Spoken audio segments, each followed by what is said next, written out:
So now that you've taken some time and played podcasts for your students, and then analyzed those podcasts to see whether or not they make for good storytelling and for good educational content, now we talk about how the students are going to do this on their own.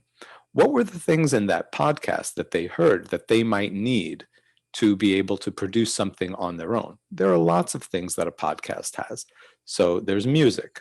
Do students know how to choose music that is going to go along with their particular topic? Do they know how to edit the music and what software to use to make that music compelling in their podcast? There is an introduction. So usually that is the host introducing a topic, introducing some key questions, right? Is there a hook? The host usually gives the hook at the beginning of the podcast episode. Now, what is the evidence that is going to be brought to bear for answering the particular question that's been offered? The host usually mentions that up front. So what are some other elements of a podcast that make it successful? A podcast usually pulls other content from different sources. So that may very well be an interview. What would be a good interview to use for this kind of podcast or this topic? What might be a good supplementary piece of audio to play? It may be a pre-recorded piece of audio. It may be something from somebody in years past that is going to prove the point of your podcast message, right? So the student's going to have to think about the kinds of evidence that is going to be brought to bear.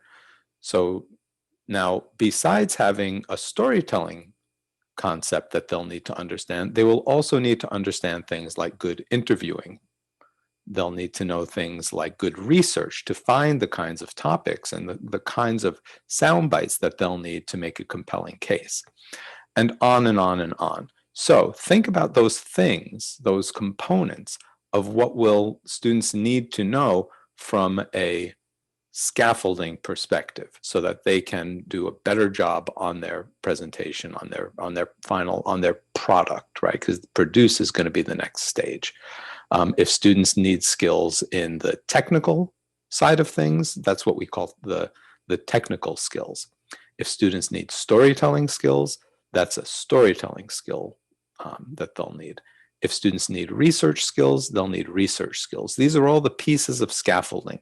And one of the other things that may be important is problem-solving skills. So these 5 types of skills are things that should be noted to students to say, these are the skills that you're going to need to be successful whenever you're doing any project, whenever you're telling any story, especially an academically minded story. Do you have the right technical skills? If not, can you find them? Do you have the right storytelling skills? Do you understand, for example, that you need to give a hook at the beginning?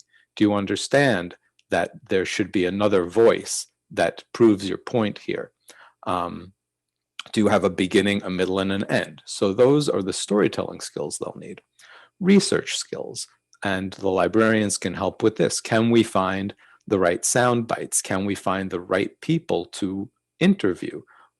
Where do we go once we have an idea to bring in the research that's going to be the most compelling? And problem-solving skills. What happens when things go wrong? What happens when I need to change around and find another way to do things? So these 5 skills I consider to be the basis of the kinds of scaffolding skills that students are going to need to explore as they go forward. And for the faculty member to explicitly state what these skills are and to give students the ability to find help on those skills is really going to go a long way toward making the project meaningful.